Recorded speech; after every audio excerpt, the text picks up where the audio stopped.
परमेश्वर वचन एक में कहता है, परमेश्वर यहोवा ने कहा है और विंध्याचल से लेकर अस्ताचल तक पृथ्वी के लोगों को बुलाया है। क्यों बुलाया है? उसकी महिमा करने। तो आइए सच्चे दिल से उसकी आराधना करें, उसकी महिमा करें। परमेश्वर हम धन्यवाद देते हैं, स्वर्ग और पृथ्वी बनाने वाला, पूरब पश्चिम उत्तर दक्षिण हर एक जगह से तू लोगों को बुलाता है और तेरी महिमा करते हैं। एक साथ मिलकर तेरी आराधना करते हैं, एक आवाज से, एक सुर से, एक मन से, एक आत्मा में एक होकर तेरी आराधना करते हैं। धन्यवाद देते हैं, तू सिंहासन पर विराजमान सर्वशक्तिमान सामर्थ्य परमेश्वर। धन्यवाद देते हैं, तेरी जय जयकार महिमा करते हैं। यीशु मसीह के नाम से मांगते हैं, आमीन। दुनिया का बादशाह कौन है? कौन है? राजाओं का राजा कौन है? कौन है? दुनिया का बादशाह यीशु है, उसका नाम यीशु है, उसका नाम। तो करो जय जयकार, तो करो जय जयकार, तो करो जय जयकार, तो करो जय जयकार। पानी पे चलता है, भीड़ को खिलाता है।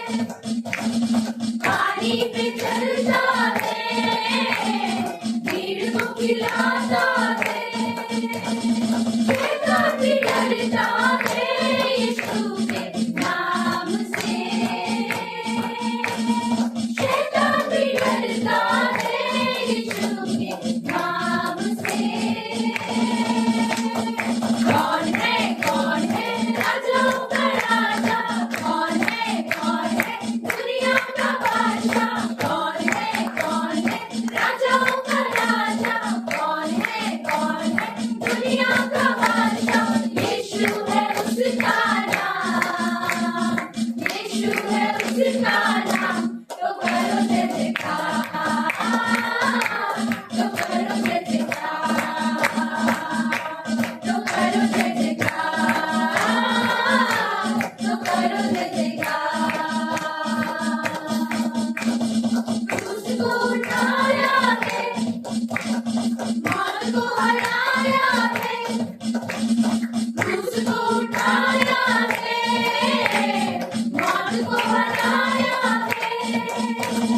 अनुग्रह से उसके हमने उद्धार पाया है।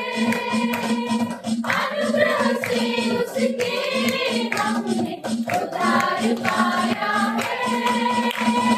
कौन है? कौन है? राजाओं का राजा कौन है? कौन है? दुनिया का बादशाह कौन है? कौन है? राजाओं का राजा कौन है? कौन है? दुनिया का बादशाह यीशु है, उसका नाम यीशु है, उसका नाम। तो करो जय जयकार, तो करो जय जयकार, तो करो जय जयकार, तो करो जय जयकार। सारे जग का तू बादशाह, तेरी हुकूमत है तेरी शान। सारे जग का तू बादशाह, तेरी हुकूमत है तेरी शान। है इकलौता तू मेमना, जो सिंहासन पर बैठा। है इकलौता तू मेमना, जो सिंहासन पर बैठा। गाय के बार बार नाचे के बेशुमार, रोशनी ने मिटाया अंधकार। जय जयकार, जय जयकार, यीशु मसीह की जय जयकार। जय जयकार, जय जयकार, यीशु मसीह की जय जयकार। आदि चाहे रात हो, तेरी गोदी न हारे कभी। आदि चाहे रात हो, तेरी ज्योति न हारे कभी। हर तरफ जय तेरी ही हो, और तेरी हो बरसी पूरी। हर तरफ जय तेरी ही हो, और तेरी हो मर्जी गाएंगे बार बार नाचेंगे बेशुमार रोशनी ने मिटाया अंधकार जय जयकार यीशु मसीह की जय जयकार यीशु मसीह की जय जयकार बोलो जय जय बोलो बोलो जय जय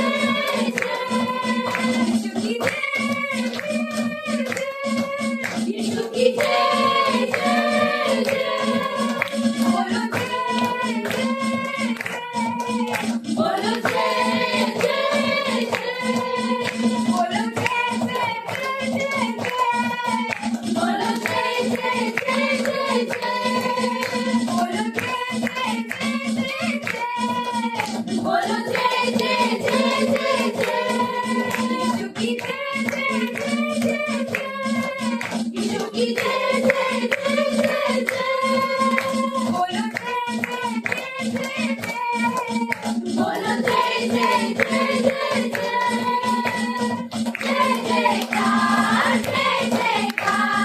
यीशु मसीह की जय जयकार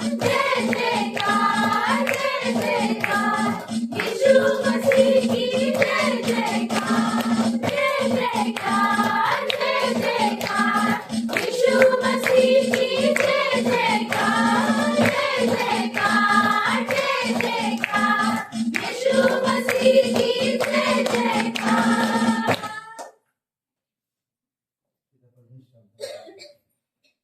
करुणामय परमेश्वर तेरी जय जयकार कर अपने हाथों को उठाकर तेरी महिमा कर तू जीवित है, तू सामर्थ्य है, तू सब कुछ जानता है पिता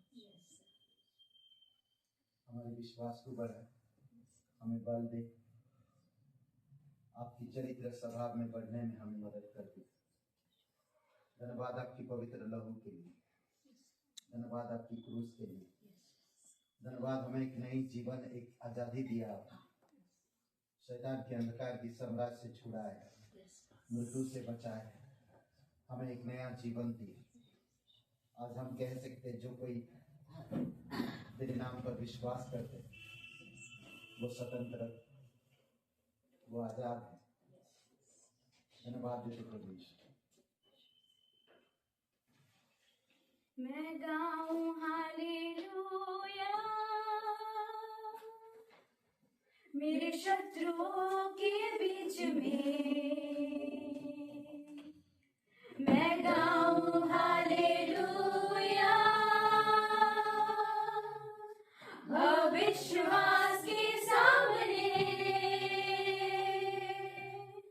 मैं गाऊं हालेलुया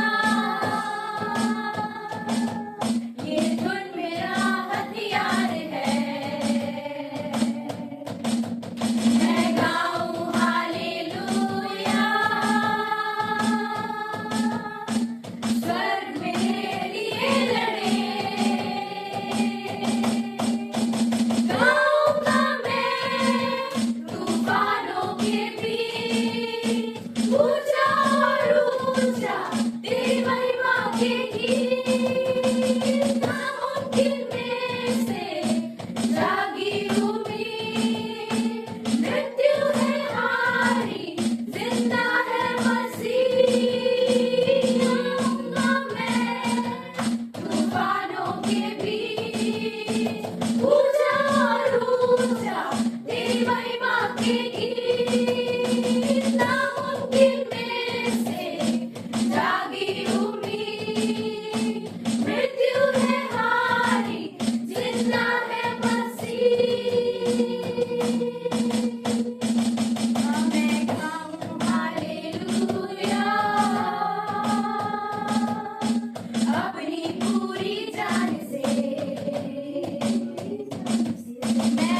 नामुमकिन में से जागी उम्मीद, मृत्यु है हारी, जिंदा है मसीह। गाऊंगा मैं तूफानों के बीच, ऊंचा और ऊंचा तेरी महिमा के गीत। नामुमकिन में से जागी उम्मीद, मृत्यु है हारी, जिंदा है मसीह।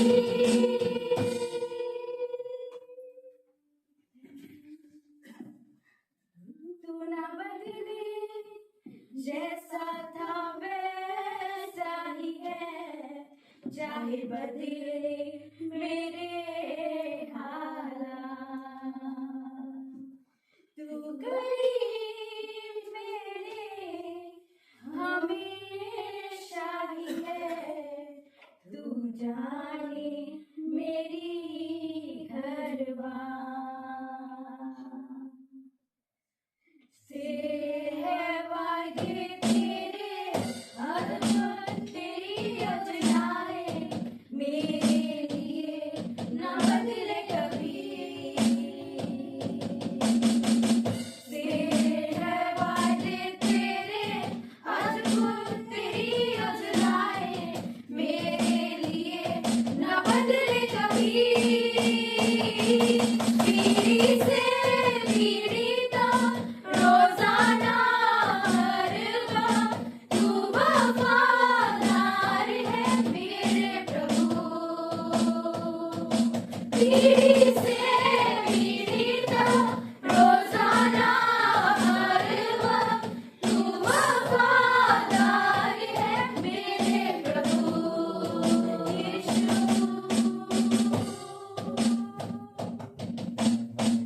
एक पीढ़ी दूसरे से तेरे सब काम बताए, तेरे लोग तेरी महिमा हमेशा गाते जाए।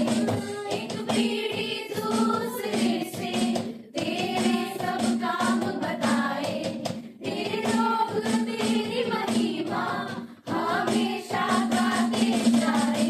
एक पिता से औलाद तक और उसकी औलाद तक तेरी आशीषें पितावन बस यूं ही बढ़ती जाए।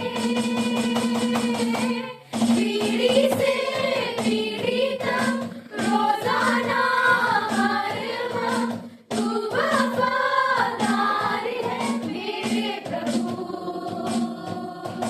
पीढ़ी से पीढ़ी तक रोजाना हर वक्त तू वफादार है मेरे प्रभु यीशु।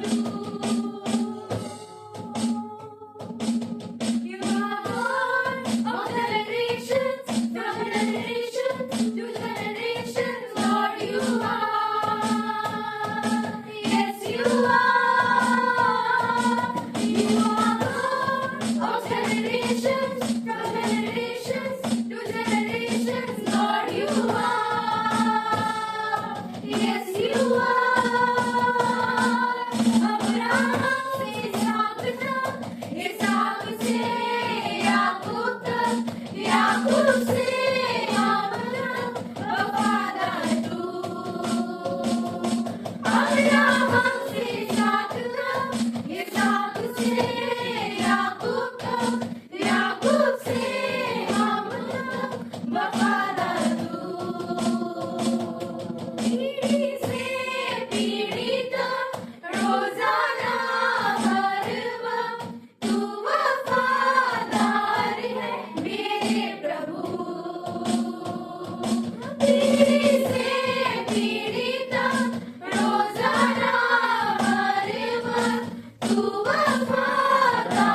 पिता परमेश्वर धन्यवाद देते हैं, तू कभी ना बदलने वाला परमेश्वर, तेरा प्रेम, तेरी सच्चाई, तेरा अनुग्रह, तेरी दया और करुणा हमें हर दिन नया करता है, ये कभी बदलते नहीं।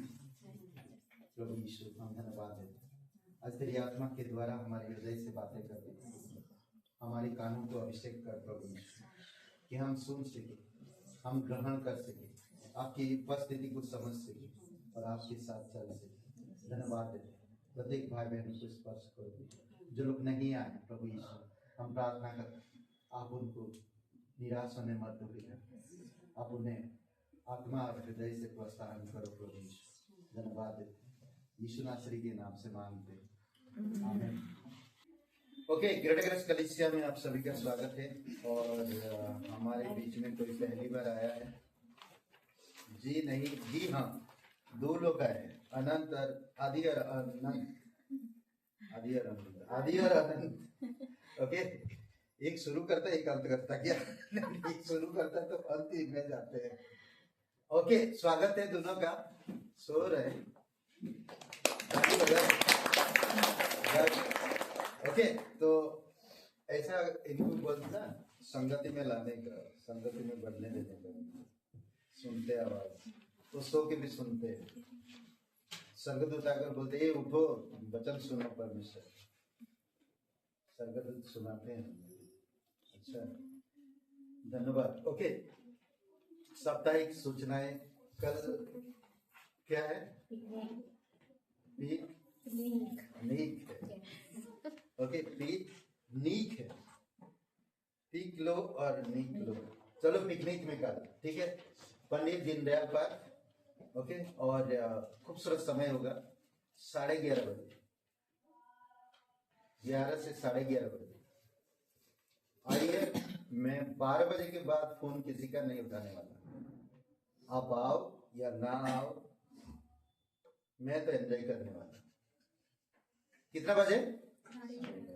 कल क्लास नहीं होगा शाम को, जितने भी मंडे को क्लास होता है कल नहीं है, ट्यूसडे को क्लास है, ठीक है। और फिर ट्यूसडे को उपवास प्रार्थना भी है और क्लास भी है, और दूसरा वेडनेसडे को सभा है, और थर्सडे को भी क्लास है, थर्सडे को भी क्लास है और प्रार्थना है, ठीक है। और हर रविवार शाम को तेलीबाग में एक बाइबल स्टडी शुरू किए हैं रजनीश सर प्रिंस ने, तो आप ज्वाइन कर सकते हैं। अगर आप आना चाहते हैं तो ज्वाइन कर सकते हैं। काजल और राकेश उनकी घर पे, काजल वो लड़की को आप देखिए ना, और उसके लिए जो हम लोग प्रार्थना कर रहे हैं, परमेश्वर उसको चंगाई दे, उनके परिवार में एक ऐसी गवाही हो, सबके दिलों में परमेश्वर की महिमा हो, ठीक है। तो हर रविवार को शाम को, और टाइमिंग बता देंगे रजनीश सर फ्रेंड्स, तो ज्वाइन कर सकते आप लोग, ठीक है। और क्लासेस बहुत इम्पोर्टेंट, एक दिन का नहीं है, 3 दिन का है, सोमवार, मंगलवार और गुरुवार, ठीक है। तो ये 3 दिन का क्लास बहुत ही सुंदर है और बहुत अच्छा क्लास है। सुसमाचार, 4 सुसमाचार के ऊपर, ठीक है, यीशु मसीह के ऊपर सुसमाचार क्या कह रहा है यीशु, इस 4 सुसमाचार क्यों है, और सुसमाचार में हम क्या देखते हैं, और फिर सिद्धांतों का सर्वेक्षण पार्ट 2, इसमें मनुष्य पाप, ओके, मनुष्य पाप उद्धार, और फिर यीशु मसीह का दूसरा आगमन का 2 भाग है इसमें, तो 5 इसमें है। पहले भाग में हम लोग देखे थे परमेश्वर, बाइबल, परमेश्वर, बाइबल, यीशु मसीह, स्वर्गदूत, ओके, इन सब चीजों को देखे थे। और आज हम इस बार देख रहे हैं मनुष्य कैसे बनाया गया, मनुष्य की सृष्टि कैसे हुई, फिर पाप के विषय में हम जानते हैं पूरी तरह डिटेल पाप के बारे में, फिर उद्धार के बारे में, ओके। और नरसिंहपुर में भी एक क्लास सिखा रहा, अगर आप लोग फ्री हो शनिवार में तो आकर ज्वाइन करें, कोशिश करें। देखिए, मैं कल डिवोशन में बता रहा था, 2 कुरिन्थियों की किताब में 12 अध्याय में आई थिंक, तो पौलुस कहता, मैं तुम्हारी आत्माओं के लिए खर्च हो जाना चाहता, खर्च करना चाहता और खर्च हो जाना चाहता। इस संसार की धन संपत्ति लेकर हम स्वर्ग नहीं जाएंगे। पौलुस हमें सिखाता है कि मैं, अगर मुझे समय होता है, मैं बाहरी सांसारिक जीवन में ना जाकर मैं उस समय उस क्लास को अटेंड करूं या उस जगह पे अटेंड करूं। जब आप परमेश्वर के पास आते हैं और अटेंड करते हैं तो स्वर्ग की जीवन की पुस्तक में लिखा जाता है, जब आपको प्रभु यीशु मसीह पुरस्कार देगा तब आपको ये काम आएगा। आज आप पेट्रोल खर्चा करके आते हो नरसिंहपुर तक, तो परमेश्वर कभी भूलेगा नहीं, कभी नहीं भूलेगा। परमेश्वर प्यार करता है, परमेश्वर जानता है। जब हम निर्णय परमेश्वर के लिए लेते हैं तो परमेश्वर हमें प्रोवाइड भी करता है और हमें सुरक्षित रखता है। सुसमाचार प्रचार के तारीख है, वहां पर हम जो लोग, कुछ औरतें हैं जो इतना एक्साइटेड, मैं कल पहला क्लास किया, इतनी खुशी है उनके अंदर, इतनी लगन है उनके अंदर, मैं उनके चेहरे देख रहा था। बोलते, पास्टर जी हमें पता नहीं किस तरह से हम बताएं लोगों को, हमें पता चला आप, हम भूलेंगे नहीं। पढ़े लिखे नहीं, उनके पास नोट्स नहीं है, बाइबल नहीं, पर वो सुनते हैं और जितना याद करते सुनकर, मैं कहता हूं कि वाकई में परमेश्वर उनके जीवन में काम करता है। शुरुआत में सुसमाचार की प्रचार की तारीख है, इतनी खुशी वो लोगों को हुई, इतने आनंद, तो बोलते हम अगली बार जल्दी आएंगे, इस बार थोड़ा लेट हो गया, अगली बार हम जल्दी आएंगे, हमें सीखना है, हमें जानना है और भी जानना है। अद्भुत है। तो आप ज्वाइन कर सकते हैं अलग अलग जगह पे बाइबल स्टडी। हर शुक्रवार को बाइबल स्टडी हम लोग अभी शुरू किए हैं, भूपेंद्र और उनकी परिवार में।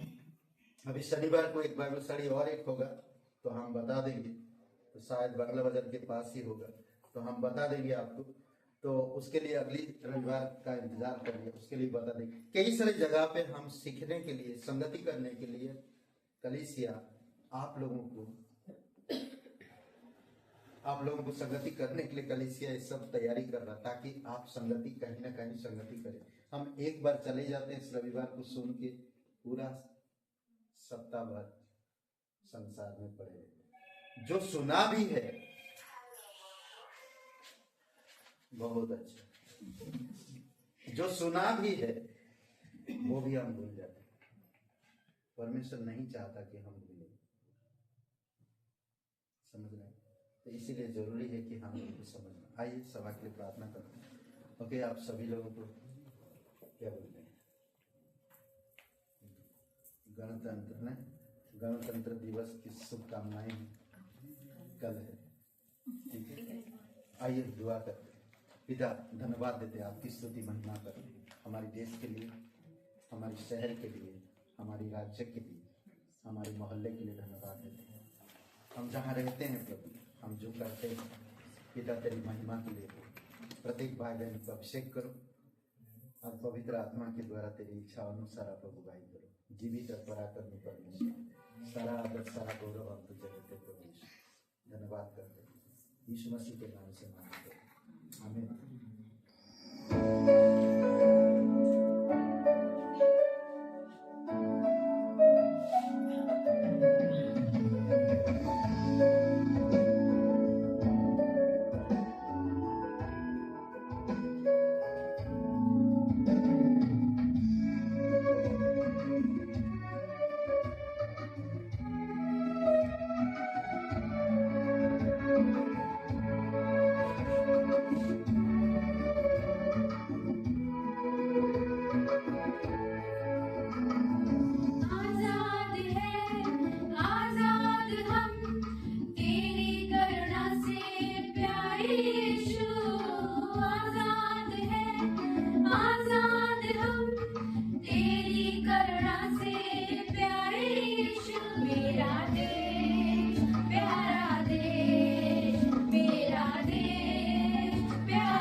दूसरा अध्याय, सॉरी 20 अध्याय, मकिदुनिया, यूनान, त्रयास में पौलुस इन सब जगहों पर जाता है इफिसियों के लोगों के पास। और उन लोगों में एक चीज उसने देखा, वचन 34, तुम आप ही जानते हो कि इन्हीं हाथों ने मेरी और मेरे साथियों की आवश्यकताएं पूरी की। 35 वचन में, मैंने तुम्हें सब कुछ करके दिखाया कि इस रीति से परिश्रम करते हुए निर्बलों को संभालना और प्रभु यीशु के वचन स्मरण रखना आवश्यक है, जो उसने आप ही कहा है, लेने से देना धन्य है। अद्भुत है ना। यह कहकर उसने घुटने टेके और उन सब के साथ प्रार्थना किया। चलिए आइए हम लोग भी घुटने टेकते हैं और सबके लिए प्रार्थना करते हैं। घुटने में आना है, मजाक कर रहे, सीरियस में। ओके, तो लेने से देना धन्य है। संसार में हम लेना जानते हैं, पर परमेश्वर में हमें देना सीखना चाहिए। यूहन्ना 3 अध्याय में आई थिंक वचन 2 में यूहन्ना तीसरे की किताब में 3 वचन में कहता है कि सब आत्मिक चीजों में बढ़ते जाओ, उन्नति करो, बढ़ो सब आत्मिक चीजों में। इसलिए जरूरी है कि आप हमें समझना, परमेश्वर हमें एक ऐसी आज्ञा या ऐसी एक सलाह दे रहा है कि लेने से देना धन्य है। देना सीखो तो परमेश्वर उसको धन्यवाद देता है। बहुत सारे लोग बहुत चालाक चतुराई से काम करते हैं, जैसे यीशु मसीह ने सुसमाचार में हम देखते हैं, जब वो विधवा ने दान दिया, बाकी लोगों के बारे में कहा और विधवा से कहा एक ही चीज कि बाकी लोग अपनी इनकम में से, आमदनी में से दिया, परंतु ये विधवा घटी में से दिया। विधवा को जरूरत था, फिर भी जब उसने जरूरतों को भूल कर दे दिया। ये मसीह लोगों का दिल है, मसीह लोगों का हृदय है। आइए प्रार्थना करते हैं। पिता परमेश्वर, तेरी योजना में, तेरी सिद्धांतों में हमें बढ़ने में मदद कर देता है। प्रत्येक भाई बहनों के लिए धन्यवाद देते कि देना सीखे, लेना नहीं। कई बार होता है प्रभु, तेरे वचन कहता कि जहां पर तू बिखरता नहीं है वहां पर तू बटोरता है, और जहां पर बोता नहीं है वहां पर तू काटता है। इसलिए प्रभु तेरी महिमा करते। वो लोग धन्य कहलाते हैं जो लोग देना जानते हैं। तेरी महिमा करते, जीवित और पराक्रमी परमेश्वर। धन्यवाद प्रत्येक भाई बहनों के लिए, इस कलीसिया के लिए, यीशु मसीह के नाम से मांगते हैं, आमीन।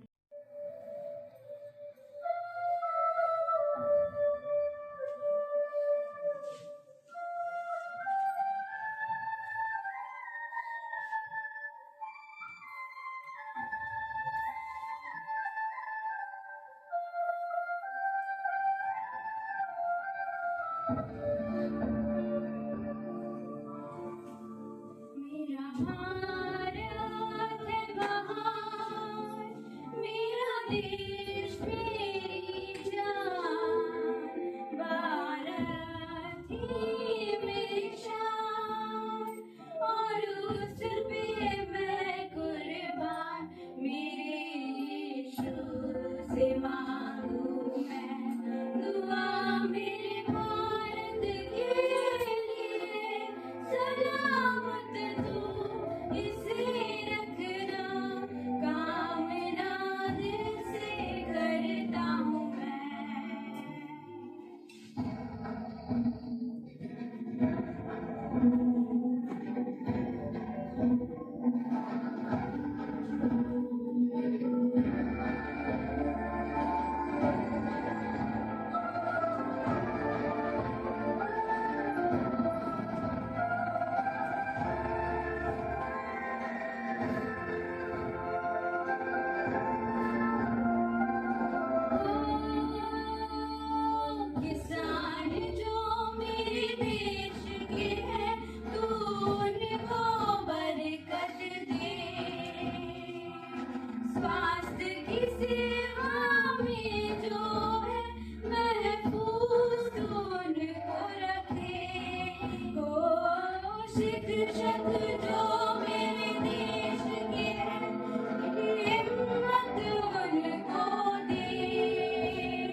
वीर है, तू उनकी रक्षा करना।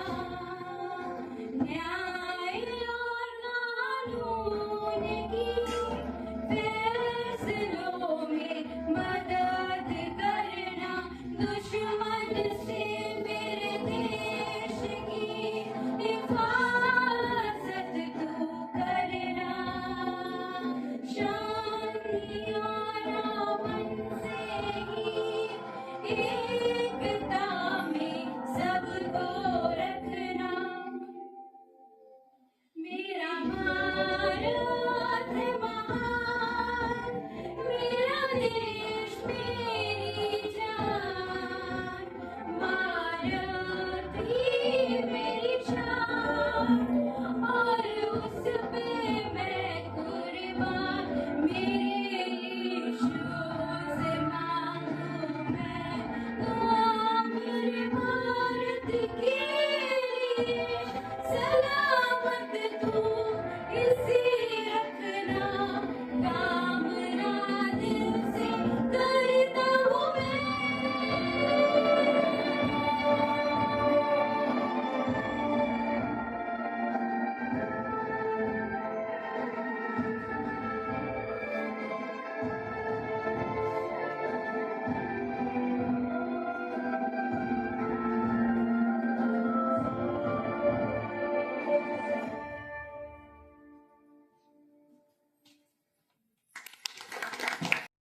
कलीसिया के लोगों में बहुत कुछ हो रहा है।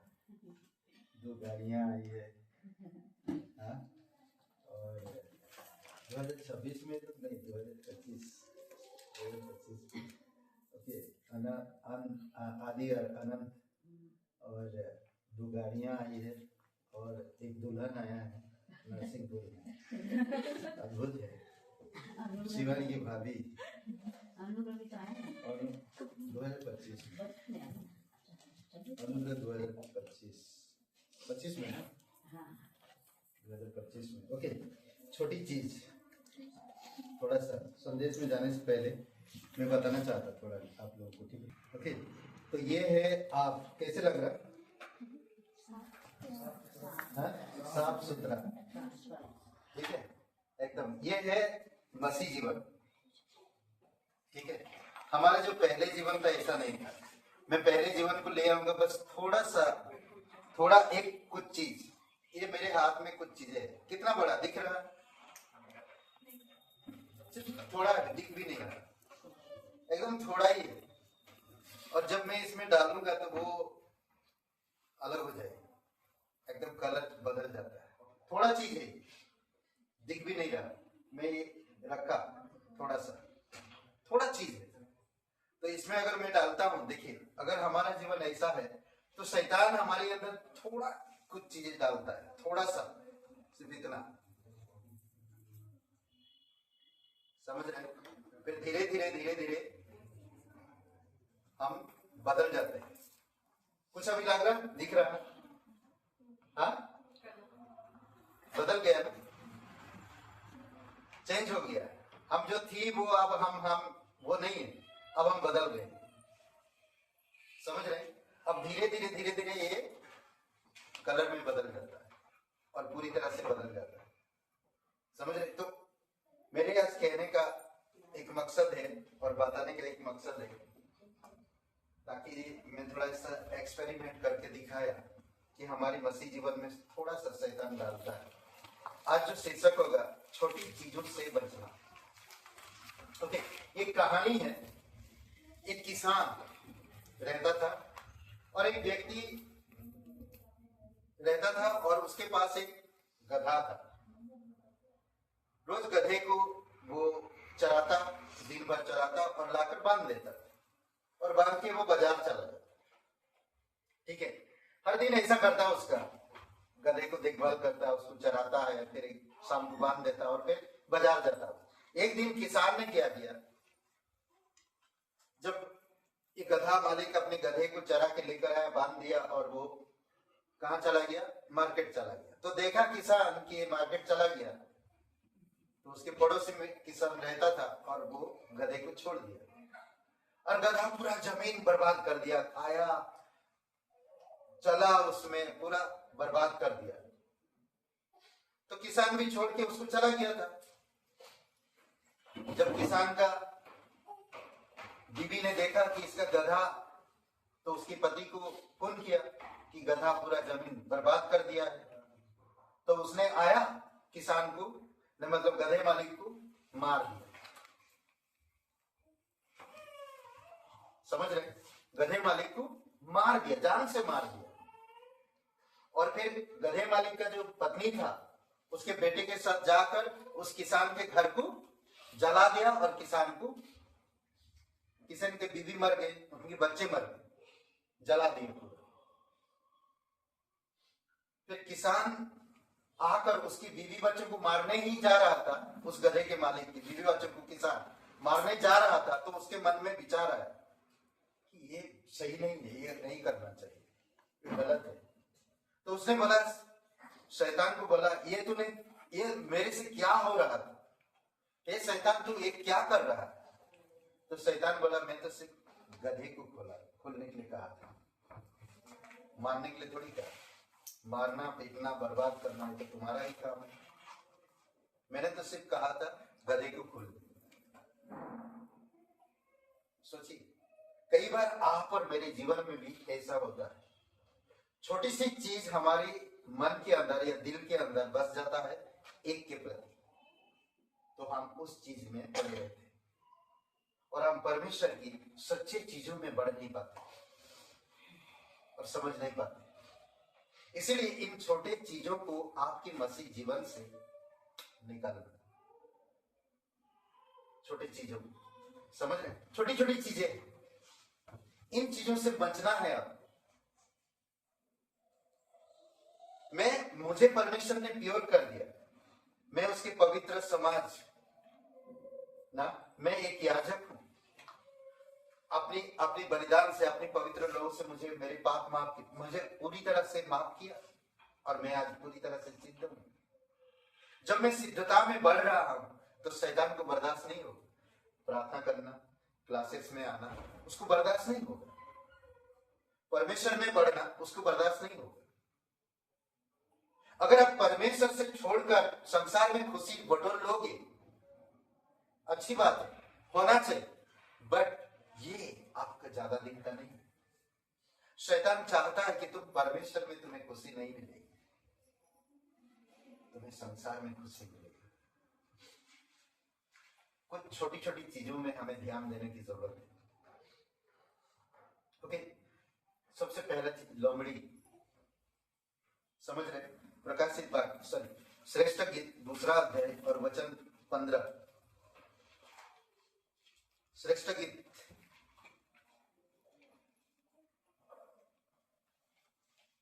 2 अध्याय और वचन 15।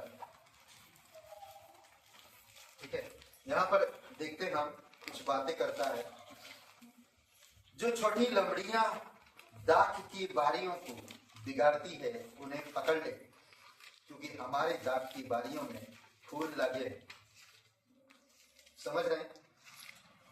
लमड़ियां दाख की बारी को बिगाड़ते हैं। ये लमड़ियों का क्या प्रतीक है संसार में? आज आप और मेरे जीवन में सियार बोलते, सियार, छोटी छोटी सियार, छोटे एकदम ना, अब डरेंगे उनसे, क्या करके देंगे तो नहीं, चिल्लाएंगे तो। समझ रहे? सोचिए, थोड़ी समझ ले, इनसे आप इनको बोलते पकड़ लो, नहीं तो तुम्हारी क्या दाग की बारियों को बर्बाद कर देंगे। इसमें कहता है कि जो छोटी लमड़ियां दाग की बारियों को बिगाड़ती है, उन्हें पकड़ लो, क्योंकि हमारी दाग की बारी में फूल लगे। आध्यात्मिक अर्थ में ये कहते हैं कि छोटी लमड़ियां जो संसार का संक्रमण, संसार आपको संक्रमण करना चाहता है, क्योंकि आप पहले सांसारिक थे, संसार के थे, पर आज संसार चाहता है कि उससे तुम संक्रमण हो। जानते हैं, जो बीज झाड़ियों के बीच में गिरा वो बढ़ नहीं पाया। क्यों नहीं बढ़ पाया? क्योंकि उसके अंदर सांसारिक लालसाएं, अभिलाषाएं और इच्छाएं भर गई थी, इसलिए वो ग्रो नहीं हो पा रहा। यहां कहता है कि फूल लगे, सोचिए फूल लगे, छोटी लमड़ियां जो संसार का संक्रमण है। यह वचन अक्षर कलीसिया या परमेश्वर के लोगों के लिए एक रूपक है, रूपक के रूप में देखा जाता है। परमेश्वर के लोगों को और कलीसिया जो कि दाग की बाग के रूप में, लमड़ियां जो दाग की बागों को खराब करती है, अक्सर बुरे प्रभावों, पापों या झूठे शिक्षकों के रूप में देखी जा सकती है। ये लमड़ियों कई बार आप झूठे शिक्षक का भी आप ध्यान नहीं दे पाते। कई बार हम पाप को समझ नहीं पाते। जब आप असलियत को, परमेश्वर के वचन को सही तरह से नहीं समझेंगे तो आप झूठे और पाप और बुरे प्रभावों को भी समझ नहीं पाएंगे। क्योंकि हम लोग संसार में रहकर हम जानते हैं कि नैतिक क्या है और अनैतिकता क्या है। कभी कभी हम लोगों को खुश करने के लिए नैतिकता में आध्यात्मिक को जोड़ते हैं। किसी ने पूछा, कई सारे लोग जवाब नहीं दे पाते। बहुत बार ऐसा प्रॉब्लम होता है, संसार के लोग सवाल करेंगे, आप जवाब नहीं दे पाओगे। क्यों जानते हैं? क्योंकि कई बार हम इस सब चीजों को, बुरे प्रभाव को, पापों को या झूठे शिक्षकों को हम नहीं समझ पाते।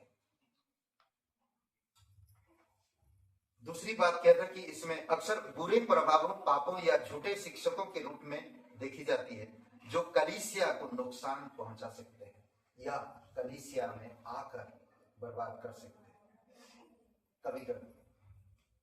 इसलिए प्रभु ईश्वर से सुसमाचार में कहता ना, ध्यान दो, भेड़ों की भेष में भेड़ियां हैं।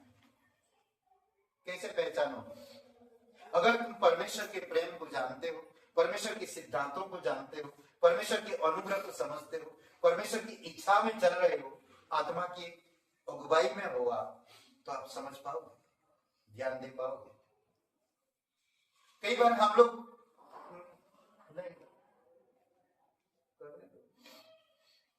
हम कर सकते बेस्ट, परमेश्वर आपको चुना है बेस्ट, हम कर सकते बेस्ट। नहीं, उनको पसंद नहीं तो मैं करूं, जाने नहीं, हमें ऐसा नहीं सोचना, हमें ऐसा नहीं सोचना। समझ रहे? लोमड़ी आपकी मसीह जीवन को बर्बाद कर सकती। समझ रहे? छोटी उल्लू, उल्लू छोटा हो, इतना बड़ा नहीं ना, छोटा है। उल्लू का खासियत क्या है?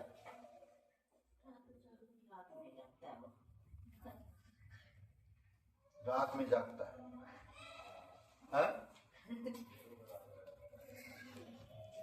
सोचिए, उल्लू, और ये अशुद्ध है। बाइबल में लिखा है ये जो पक्षी अशुद्ध है। समझ रहे? ये अशुद्ध चीजें मतलब आपके अंदर, सिद्ध चीजों में बढ़ो।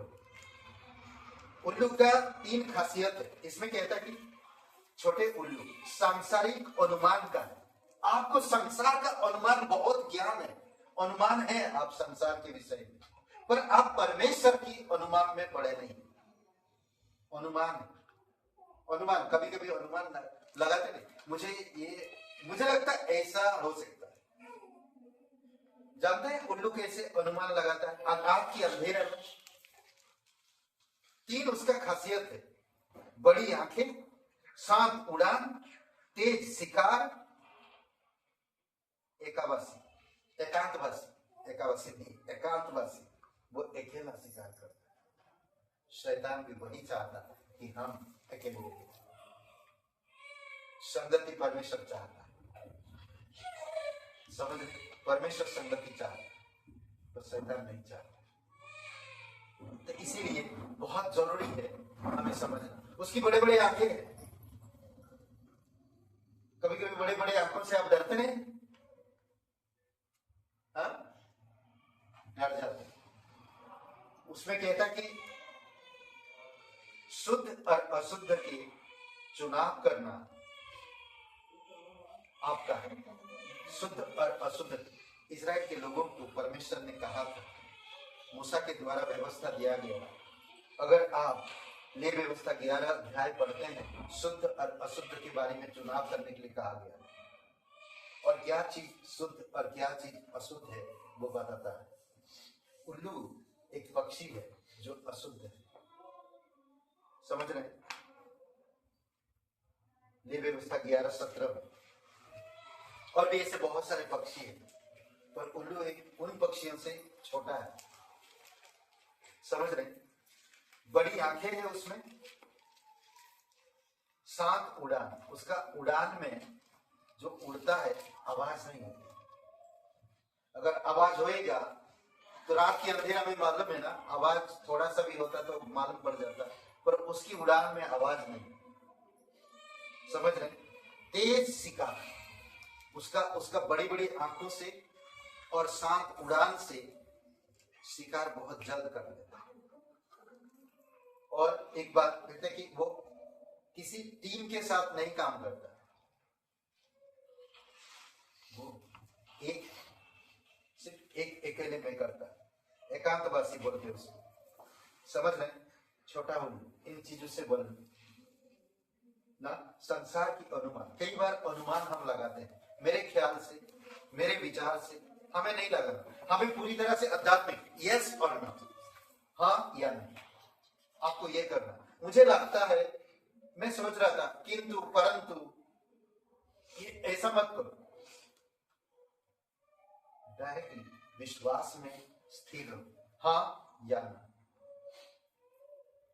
कई बार होता है आप कुछ चीजें किसी से एक्सपेक्ट करते हो, आशा रखते हो, और आप कहते हो कि आज वहां पर चलना है, आप तैयारी कर चुके हैं सब कुछ, पर वो बंदा आया नहीं जिसके साथ आप जाना चाहते हो, तो आपको कैसा लगेगा?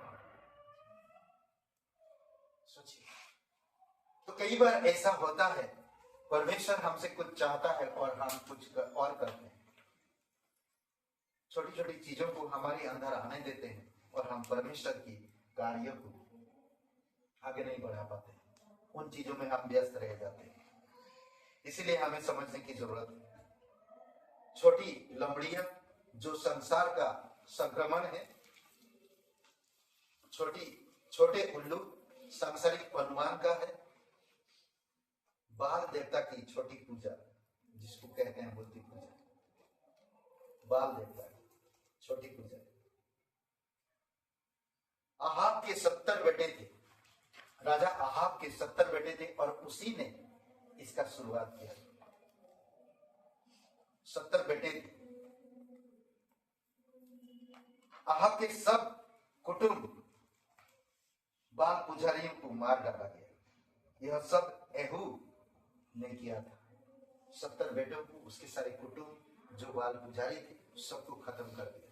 जानते हैं, चलिए हम खोलते थोड़ा सा वचन पढ़ते हैं। दूसरा राजा 10वां अध्याय, दूसरा राजा 10,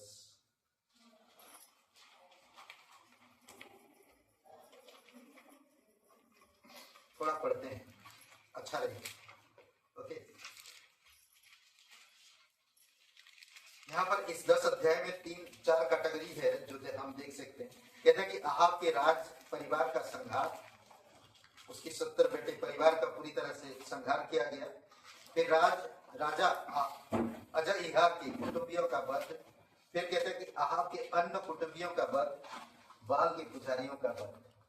इसमें पूरी तरह से क्लियरिटी दिया है, समझ रहे हैं? इसमें कहता है 18 वचन देखिए। तब एहू ने सब लोगों को इकट्ठा करके कहा, आहाब ने तो बाल की थोड़ी सी उपासना की थी, अब एहू उसकी उपासना बढ़ के करेगा। एहू कैसे चालाकी चला रही? एहू कहता है कि मैं बढ़ के करूंगा। हाँ, फिर आगे कहता देखिए, इसीलिए आप बाल के सब नबियों, सब उपासकों और सब याजकों को मेरे पास बुला ला, उनमें से कोई भी ना रह जाए। क्योंकि बाल के लिए मेरा एक बड़ा योग्य होने वाला है। जो कोई ना आए वह जीवित ना बचेगा। यहू ने यह काम कपट करके बाल के सब उपासकों को नष्ट करने के लिए किया। उसने साथ नहीं दिया,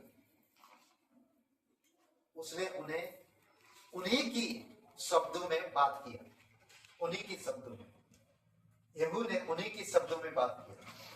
जितने भी बाल की पुजारी थी, याजक थी, सबको बुलाया और बोला जो नहीं आएगा उसको मार दिया जाएगा। और ये उनको बुलाया, समझ रहे हैं। और दूसरी बात कहता है कि इसमें एक चीज है जो हम देख सकते हैं।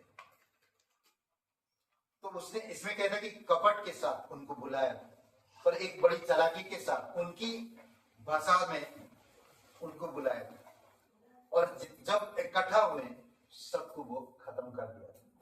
और कहते हैं कि आगे कहता है वचन 20 में, तब यहू ने कहा बाल की एक पवित्र सभा महासभा का प्रचार करो, और लोगों ने प्रचार किया। यहू ने सारे इजराइल में दूध भेजे। तब बाल के सब उपासक आए, यहाँ तक कि ऐसा कोई ना रह गया जो ना आया हो। वे बाल के भवन में इतने आए कि वह एक सिरे से दूसरे सिरे तक भर गया।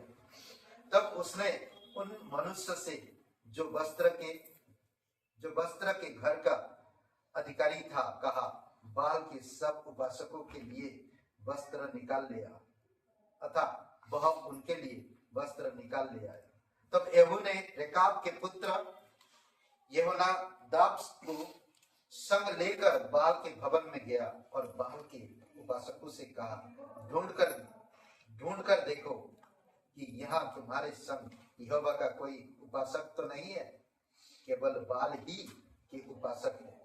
उसने ये भी कहा कि परमेश्वर का कोई यहोवा का पूजा करने वाला याजक नहीं है, सब के सब बाल के थे। तब वे मेल बलि और हम बलि चढ़ाने को भीतर गए। यहू ने तो 80 पुरुष बाहर ठहरा कर उनसे कहा था, यदि उन मनुष्य में से जिन्हें मैं तुम्हारे हाथ कर दूं कोई भी बच जाए तो जो उसे जाने देगा उसका प्राण उसके प्राण के बदले जाएगा। फिर जब हम बलि चढ़ा चुका तब यहू ने पुरुषों और सरदारों से कहा, भीतर जाकर उन्हें मार डाल, कोई निकालने ना पाए। तब उन्होंने उन्हें तलवार से मार डाला और पहरुए और सरदार उनको बाहर फेंक कर बाल के भवन के नगर को गए, और उन्होंने बाल के भवन में की लाठी निकाल कर फूंक दी और बाल की लाठ को उन्होंने तोड़ डाला और बाल के भवन को ढाल कर संचालय बना दिया, और वह आज तक ऐसा ही है। यहू बर्दाश्त नहीं कर सकते परमेश्वर के लोग ना। इसमें कहता है कि थोड़ा क्या बोलते कि बाल की कोई भी हम पूजा पाठ या कोई भी जगह पर अगर एक मसीह प्रवेश करता है तो बहुत नुकसान है उसमें, परमेश्वर में बढ़ नहीं पाएगा। लोगों का दिल को मत देखो, परमेश्वर को देखो। परमेश्वर ने आपको छुड़ाया कहां से? उस जगह से आपको बचाया, फिर आप जाओगे उस जगह पर। छोटा सा चीज है प्रवेश करने के लिए शैतान, छोटी सी इनविटेशन, छोटी सी खुशी, थोड़ा सा खुशी ना, तो हम परमेश्वर को गिरा देते हैं। हमें ये नहीं करना चाहिए। परमेश्वर के महान कार्य के ऊपर बढ़ो। परमेश्वर चाहता कि आप बुद्धिमान समझदार बनो। कई बार हम लोगों की आग्रह को, लोगों की चाहत को हम परमेश्वर की चाहत से ऊंचा रखते हैं। इसी वजह से परमेश्वर से हम बढ़ नहीं पाते, ब्लेसिंग नहीं ला पाते। हम परमेश्वर की बातों को याद रख नहीं पाते, बाकी सब चीज याद रख लेते। वचन याद नहीं रहता है, बाकी चीज याद नहीं रहता है, पर वही चीज रहता है। यहू जब राजा बना तो वो सब कुछ तोड़ दिया। बोलते कि बाल देवता की जो भवन था उसको संचालय बना दिया। सोचिए, अद्भुत है। आज कई बार मसीह लोगों को मैंने देखा घर बनाते हैं तो आज भी उनके लिए एक जगह छोड़ देते हैं। किसके लिए? भगवान के लिए। कल अगर मसीह से पलट गए तो भगवान को बैठा देंगे। मत बनाओ मसीह को, मत बनाओ आपका मंदिर, आपको खुद स्वयं। समझ रहे हैं? ओके, थोड़ा शहद, थोड़ा शहद, शहद क्या कर सकता है? थोड़ा शहद क्या कर सकता है? शहद क्या करता है? मिठास लाता है। और क्या ला सकता है? थोड़ा शहद। हाँ हाँ, दवा का भी काम करते शहद का। शहद हाँ, दवा। दवा का भी काम करते। और शहद क्या कर सकता है? और क्या कर सकता है?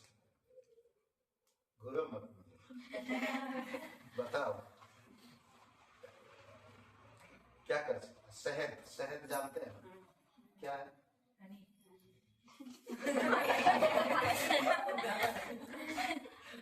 क्या करता है शहद? क्या कर सकता है?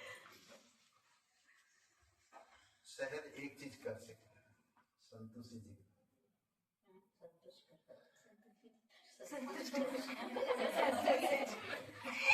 संतोष जी आप परेशान मत होइए। अच्छा, शहद क्या करता है? आत्मा संतुष्टि लाता है।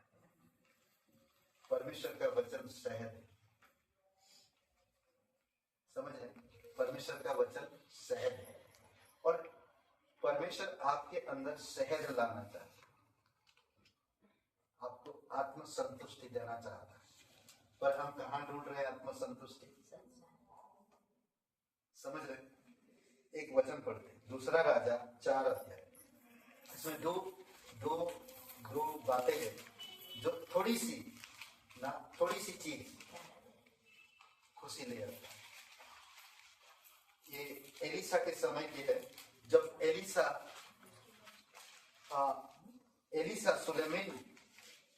सुलेमान जब गया तो वो एक स्त्री से मिला, एक महिला से मिला ना, वो धनी और कुलीन स्त्री। ओके, 4 अध्याय दूसरे राजा का, ठीक है।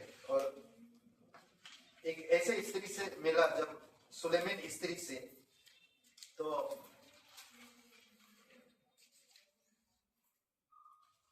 उसने उसको रोटी दिया,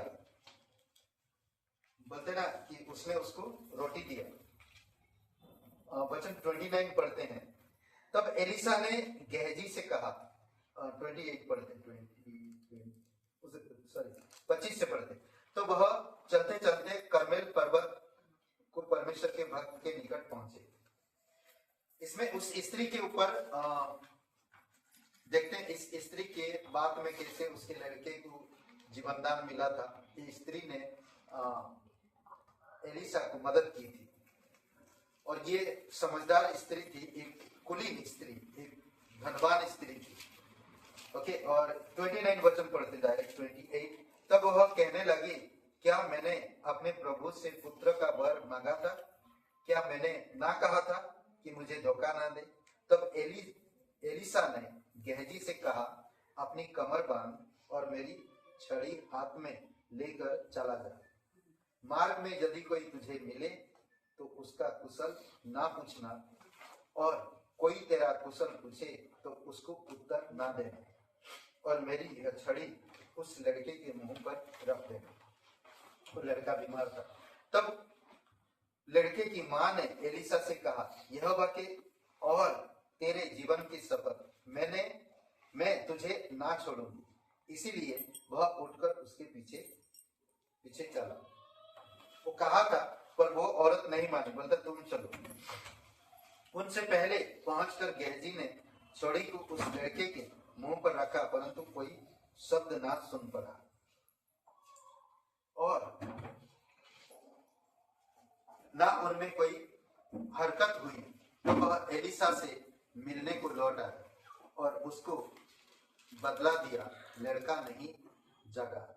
तब एलिसा घर में आया, तब क्या देखा कि लड़का मरा हुआ उसकी खाट पर पड़ा है। तो एलिसा ने उसको जीवन दान दिया था। तो थोड़ी सी खुशी एलिसा के जीवन में, जब वो तकलीफ में था, उस स्त्री ने उसकी आत्मा को संतुष्टि किया, भोजन देकर, रोटी देकर, और परमेश्वर उसके द्वारा उसके बेटे को जीवन दान दिया।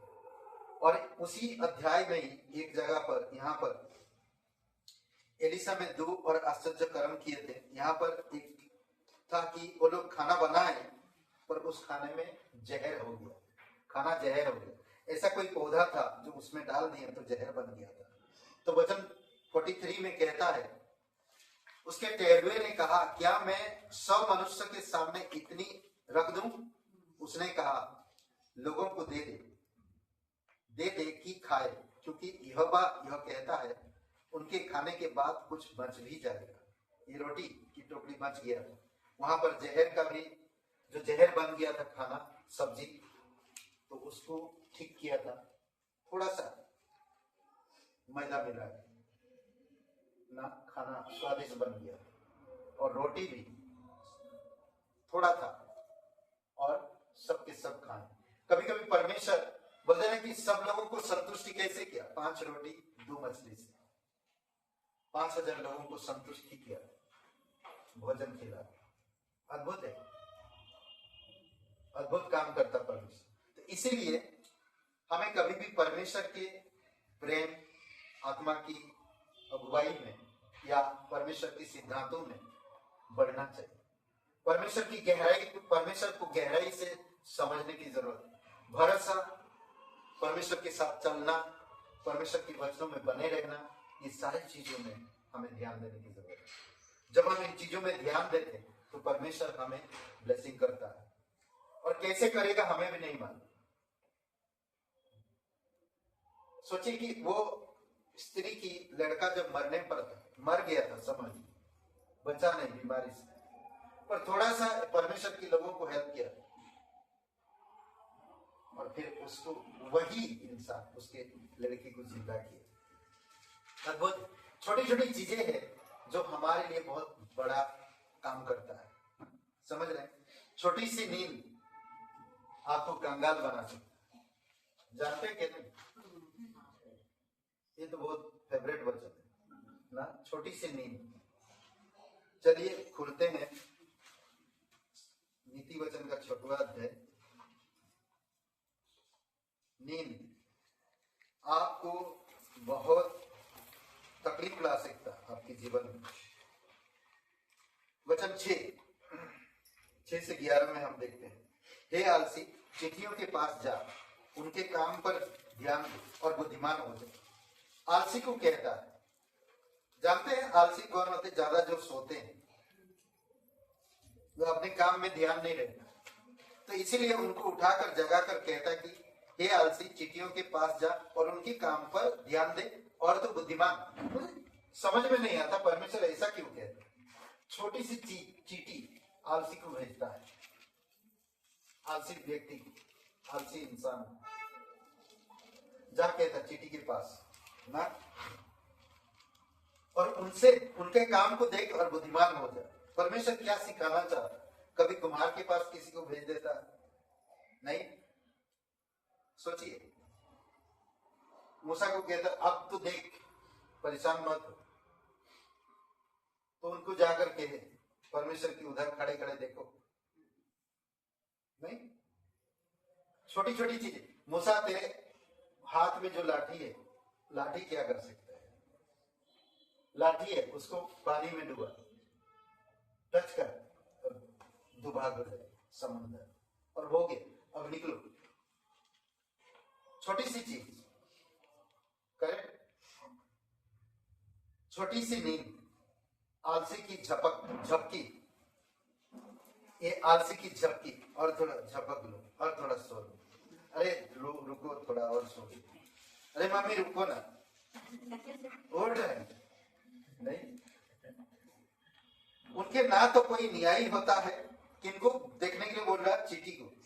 उनके ना तो कोई न्यायी होता, ना प्रधान और ना प्रभुता करने वाला, तो भी वे अपना आहार दुख काल में संचय करती है और कटनी के समय अपनी भोजन वस्तु बटोरती है। सोचिए, आपका एग्जाम आने का टाइम पे मत पढ़ो, पहले से प्रिपरेशन करो। यही चीटियों का काम है, वो पहले से तैयारी कर ले। अद्भुत है। आज नहीं, जब एग्जाम होएगा आज मैं एंजॉय करूंगा, जब एग्जाम होएगा मैं तब पढ़ूंगा, तो ये आपका गलत फहमी। इसीलिए परमेश्वर कहता है कि तुम मुझसे अगर भरोसा रखता है तो चीटियों का काम को देख ना, कैसे वो लोग काम करते हैं। इंपॉर्टेंट, इन वचनों को अगर हम पढ़ते हैं और अपने जीवन में लागू करते हैं तो हमारे लिए फायदा है। फिर आगे वचन कहता, देखिए, हे आलसी, तू कब तक सोता रहेगा, तेरी नींद कब टूटेगी। कुछ और सो लेना, थोड़ी सी नींद, एक और झपकी, थोड़ा और छाती पर हाथ रखे लेटे रहना, तब तेरा कंगालपन राह के लुटेरे के समान और तेरी घटी हथियार बंद के समान आ पड़ेगी। जब तुम्हारे पास कुछ नहीं होगा तब आप कहोगे, किसके पास आओगे, लीडर के पास आओगे, कहोगे अरे इतना पढ़ रहा हूं, इतना कर रहा हूं, कुछ नहीं होता। आज हम थोड़ा थोड़ा क्लास सिखा रहे हैं, कलीसिया में आने के लिए लोग तैयार नहीं। सोचिए, थोड़ा थोड़ा सीखो, अपनी जगह पे थोड़ा थोड़ा करके सीख। क्या कर रहे हैं जानते हैं हम? आपकी हृदय में, आपकी मन में आप परमेश्वर की वचनों को लिख रहे हैं और नियत समय पर वो काम आने वाला है। समझ रहे हैं? इसीलिए बोलते हैं व्यर्थ नहीं जाएगा। आपने जो क्लास के लिए, संगति के लिए जो समय निकाल कर आते हैं वो कभी व्यर्थ नहीं जाएगा। अगर मैं थोड़ा और सत्य जाने तो 1 घंटा क्लास है, कौन जाएगा, ठंडा इतना है, गर्म इतना, बारिश भी गिर रहा है, छोड़ो, समझ जाए। मेरा प्रॉब्लम नहीं, लुटेगा आपके पीछे पड़ा है, वो लुटेगा, आपका समय लूट लेगा, आपका दिमाग लूट लेगा, आपको आलस में डालेगा। हाँ बेटा, वेरी गुड, सो जाओ थोड़ा। और कोई आएगा आपके घर में चादर उड़ा देगा, मस्त है, और थोड़ा चादर को ना। सोचिए, तो इसीलिए छोटी सी नींद परमेश्वर के लिए तैयार है। कई बार हम लोग छोटी छोटी चीजों में हम गिर जाते हैं। हम लोग घर में प्रे करते हैं खाने से पहले, सब लोग। कभी कभी बच्चों का बीमार एग्जाम होता है और वो प्रे टाइम में कितना टाइम, 10 मिनट 15 मिनट, वो नहीं आता। क्या 15 मिनट में उनकी एग्जाम का सब कुछ याद बच जाएगा? वो 15 मिनट के लिए उठ के नहीं आते। मुझे इतना तकलीफ होता है, परमेश्वर मुझे माफ करना, मैं कुछ नहीं कर सकता। 15 मिनट या 10 मिनट नहीं आते उठ, एक गाना गाना, 10 मिनट प्रार्थना करना, साथ मिलकर परिवार। कई बार नहीं आते बच्चे, मुझे बहुत तकलीफ होता है, मैं बहुत फ्रस्ट्रेट हो जाता हूं, मेरे ब्लड प्रेशर हाई हो जाता है। बट परमेश्वर करता है। फिर भी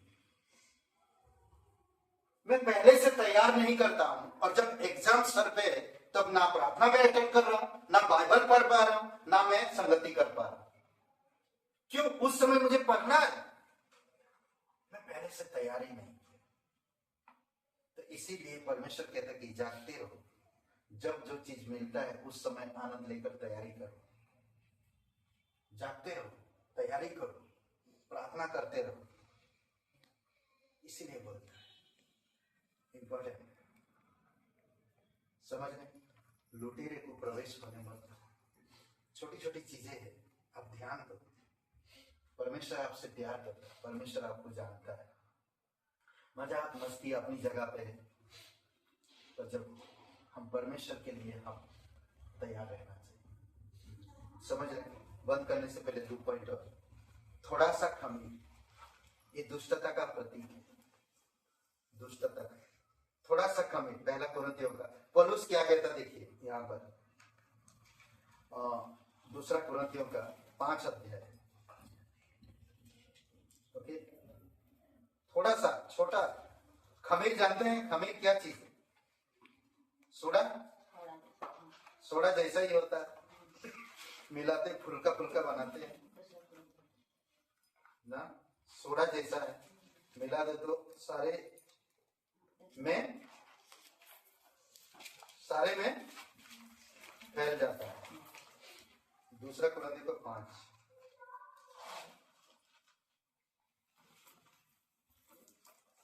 एक मिनट में बता रहा हूँ वचन आप लोगों को, मैंने खुद ही नहीं लिखा वचन। दूसरा कुरानी 5 वाला ये पहला कुरानी, माफ करिए, पहला कुरानियों का 5, वही मैं सोच रहा हूँ क्या कर दिया मैंने। ओके, पहला कुरानी। खमीर ये दुष्टता का प्रतीक है। ओके, यीशु मसीह भी कहता, आई थिंक उसमें मत्ती का 23 अध्याय में 1-2 वचन में शायद। ओके, तो यहाँ पर कहता है इस प्रकार, वचन 5 में, शरीर के विनाश के लिए शैतान को सौंपा जाए, शरीर के विनाश के लिए शैतान को सौंपा जाए, ताकि उसकी आत्मा प्रभु यीशु के दिन में उद्धार पाए। वचन 6 पढ़ते हैं, तुम्हारा घमंड करना अच्छा नहीं, तुम्हारा घमंड करना अच्छा नहीं। क्या तुम नहीं जानते कि थोड़ा सा खमीर पूरे गूंदे हुए आटे को खमीर कर देता है? थोड़ा सा खमीर, समझ, पूरे गूंदे हुए आटे को क्या कर देता? खमीर कर देता। थोड़ा सा गलती, अगर आप उसको सही तरह से डील नहीं किया तो वो गलती आपके जीवन को बर्बाद कर सकता है। छोटी सी मिस्टेक, थोड़ा सा संसार की सिद्धांत, थोड़ा सा झूठा डाल देना, थोड़ा सा पानी में मैं जो कलर डाल दिया, बदल दिया पूरी तरह से। थोड़ा सा पानी में कलर डाल दिया, थोड़ा सा कलर बदल दिया। वैसे ही हमारा मसीह जीवन में थोड़ा एक सिद्धांत, हवा, आदम और हवा, क्या आदम ने हवा को नहीं बताया परमेश्वर ने कहा वो फल मत खाना? शायद बताया, शायद वो बोला भी भैया कि उस तरफ मत जाना हवा, मैं तो उससे बहुत प्यार करता, बट वो परमेश्वर मना किया है। तो शैतान ने, भाई परमेश्वर हवा आदम को मना किया, तुम्हें तो नहीं ना, चलो तो घूम आते थोड़ा वहां से। किससे प्यार कर रहा है? पेट एनिमल से, वो एनिमल उसको ले गया। सोचिए, आपके मित्र आपकी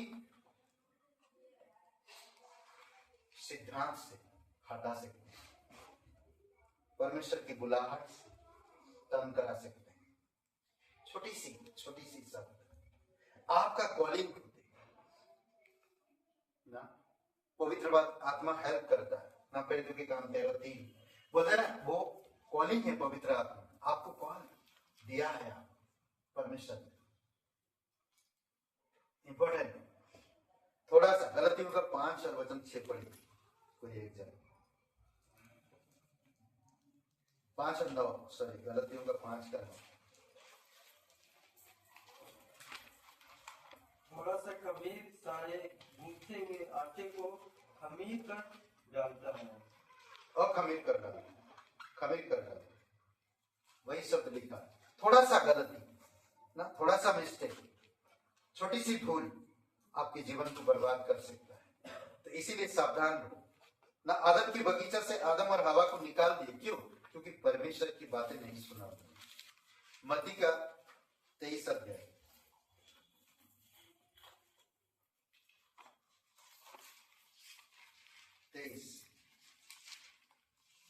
ओके, यहाँ पर कहता है,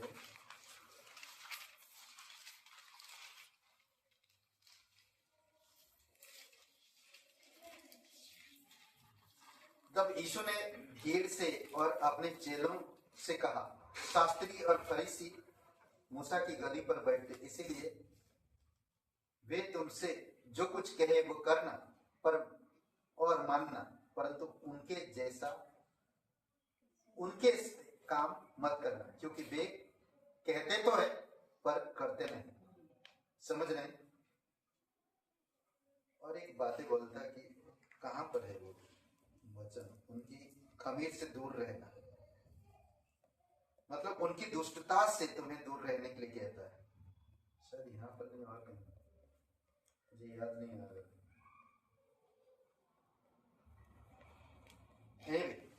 तो ये दुष्टता से हमें दूर रहना। ये लोग परमेश्वर की बड़े बड़े प्रार्थना करते हैं, परमेश्वर की बातें करते हैं, परंतु उनका हृदय परमेश्वर में नहीं है। वो लोगों की वाहवाही चाहते हैं। अगर जो कोई मसीह लोगों की वाहवाही चाहता है और इस संसार की अपनी अंदर संसार की खमी ले आता है और अपने हृदय में रखता है मसीह, तो वो कभी भी बढ़ नहीं पाएगा। इसीलिए हमें सावधान रहने की जरूरत है। और एक ये बोलते हैं कि छोटा सा खमी दुष्टता का प्रतीक है। छोटा सा सदस्य, एक छोटा इंसान, हर एक इंसान के अंदर है छोटा सा इंसान। आपके पास बड़ा इंसान के पास जो है, छोटा इंसान के पास भी वो है। बड़ा इंसान के पास जीव है तो आपके पास भी जीव है। और एक इंसान के पास जीव, और वो जीव आग है। समझ रहे? याकूब का किताब 3 अध्याय खोलिए, ठीक है। छोटा सा सदस्य आग लगाने वाली बातों का, आग लगाने वाली बातों का। याकूब 3 अध्याय और वचन 5। वैसे ही जीभ भी एक छोटा सा अंग है और वह बड़े बड़े डींगे मारती है। देखो, थोड़ी सी आग से कितने बड़े वन में आग लग जाती है। जीभ भी एक आग है, जीभ भी एक आग है। आपके पास जीभ है, आप कैसे इस्तेमाल करो?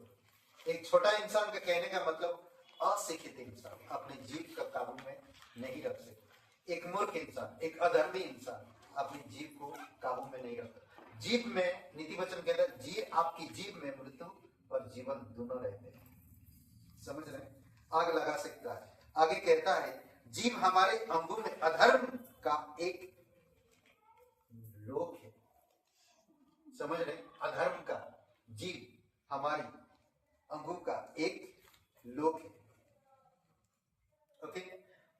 और सारी देह पर कलंक लगाती है और जीवन गति में आग लगा देती है और नरक कुंड की आग से जलती रहती है। संभालिए। छोटा सा ना, मेरे लीडर या कोई भाई बहन कुछ शब्द बोले, उस शब्द मुझे पसंद नहीं हुआ, मैं कलीसिया छोड़ दी। किसका नुकसान? उसकी जीभ का। मैं उसकी जीभ से जो बातें निकला, मैं उस बात पर नाराज हूं। मुझे जरूरत, मैं किसके लिए आया? वो इंसान के लिए आया या मैं परमेश्वर के लिए आया? सोचिए। पतरस ने कहा, यीशु मसीह ने कहा पतरस को, हे शैतान मेरे सामने से दूर हो। आज अगर मैं कहूं किसी को यहाँ पर, हे शैतान हट जा परमेश्वर के रास्ते से, मुझे शैतान कह दिया, आज के बाद में कभी चर्च नहीं जाऊंगा। मुझे शैतान कह दिया, मुझे शैतान कह दिया। पास्टर जी ऐसा कैसे कह सकते हैं? मुझे शैतान कैसे कह सकते हैं ना? सोचिए, छोटी छोटी बातें हमें क्या बोलते हैं, दुख पहुंचाता है। हम खुद सोचने लगते हैं। समझ रहे? कई बार नहीं हो, कुछ चीजों को बेटर है छोड़ देना।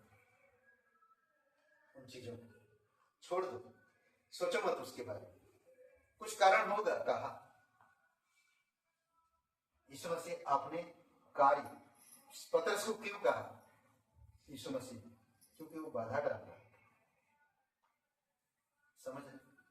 कुछ चीजें हमें कहना पड़ता है, नहीं ये नहीं हो सकता।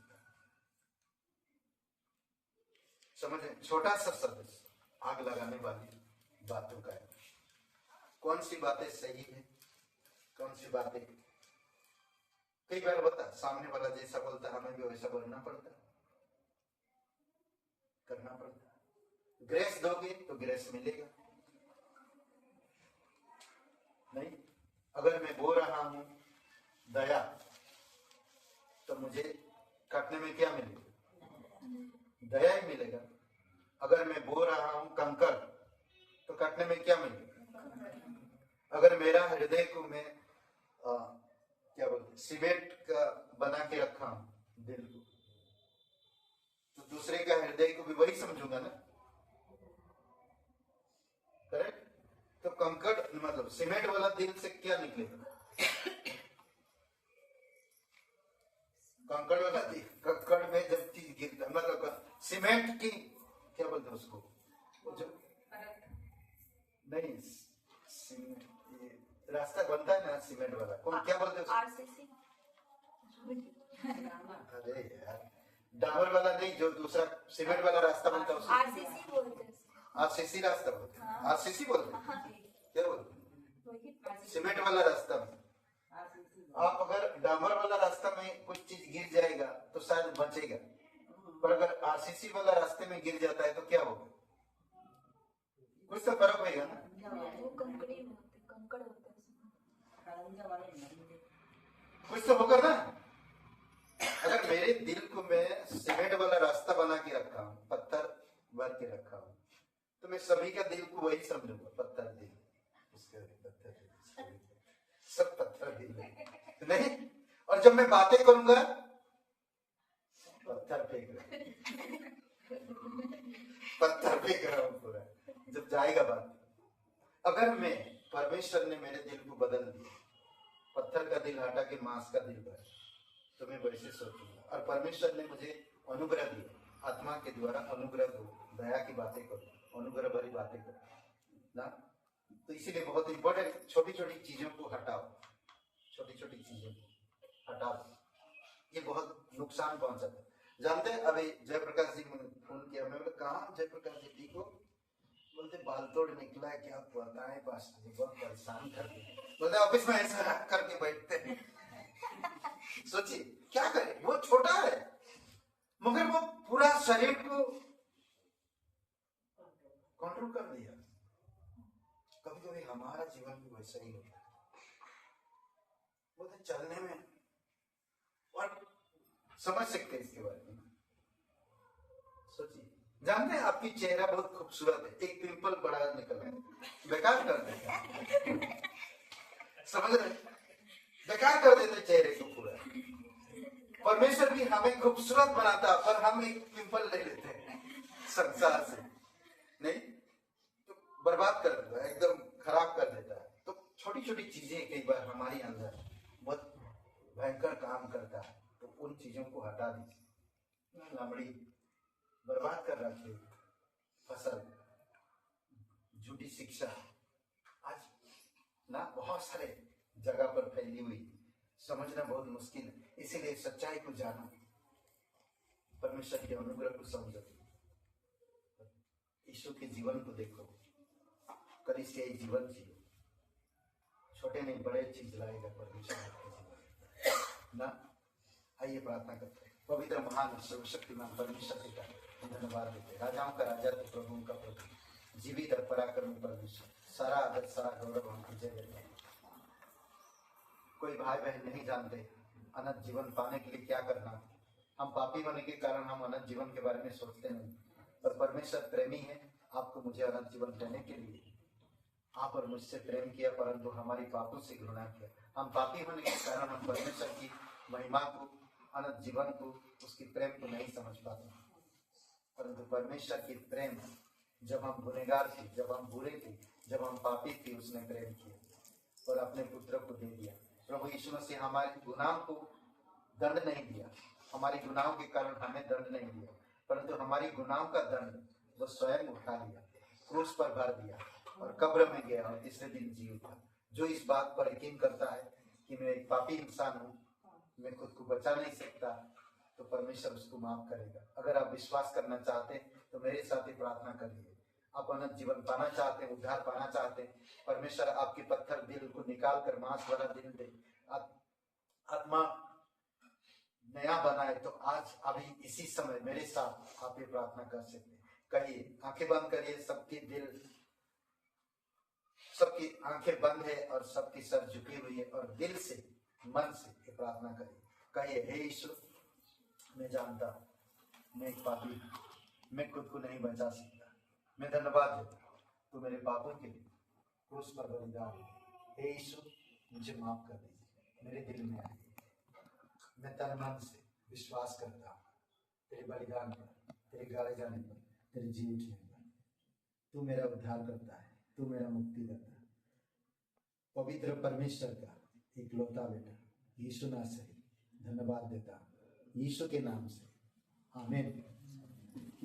का जवाब तू, हर दर्द का इलाज तू, हर उम्मीद का आशा तू, अंधेरों में उजाला तू, हर सवाल का जवाब तू, हर दर्द का इलाज तू, हर उम्मीद की आशा तू, अंधेरों में उजाला तू,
परमेश्वर प्रभु यीशु हम धन्यवाद देते हैं, तेरी स्तुति महिमा करते हैं। जीवित और पराक्रमी परमेश्वर, सारा आदर सारा गौरव हम तुझे देते पिता। प्रत्येक लोगों को अभिषेक करो पिता। जयप्रकाश जी को बालतोड़ दर्द से राहत दे और पूर्ण रूप से चंगाई दीजिए पिता। काजल प्रभु यीशु हम प्रार्थना करते हैं, उसको भी चंगाई दीजिए प्रभु यीशु।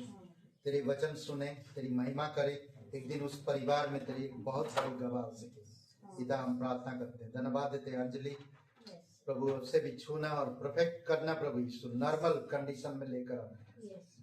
रचना और प्रीति प्रभु यीशु, भूपेंद्र और उसके जीवन के लिए पिता प्रार्थना करते हैं। जो स्त्रियों को संतान की जरूरत है, आप उन पर भी कृपा करना प्रभु यीशु। राम प्रसाद पिता हम प्रार्थना करते हैं, तेरी दया और कृपा रहे। जीवित और पराक्रमी परमेश्वर, जो लोग नहीं आए, जो लोग नहीं आ पा रहे, जो लोग संगति नहीं कर पा रहे, प्रभु यीशु आप उनको प्रोत्साहन करना, आप उनकी अंतरात्मा से बातें करना। वचन पढ़ने में, जो भी डिवोशन में संदेश जाता, जो भी रविवार बुधवार की संदेश जाता यूट्यूब में, मीडिया में देख सके प्रभु आप सहायता करो, आप मदद करो और स्थिर रखो पिता। तेरी दया और कृपा उन पर बनाए रखो प्रभु यीशु। धन्यवाद देते, कल अद्भुत पिकनिक दीजिए पिता, तेरी उपस्थिति रहे पिता। धन्यवाद देते, यीशु नासरी के नाम से मांगते। आमीन। सबको जय मसीह की।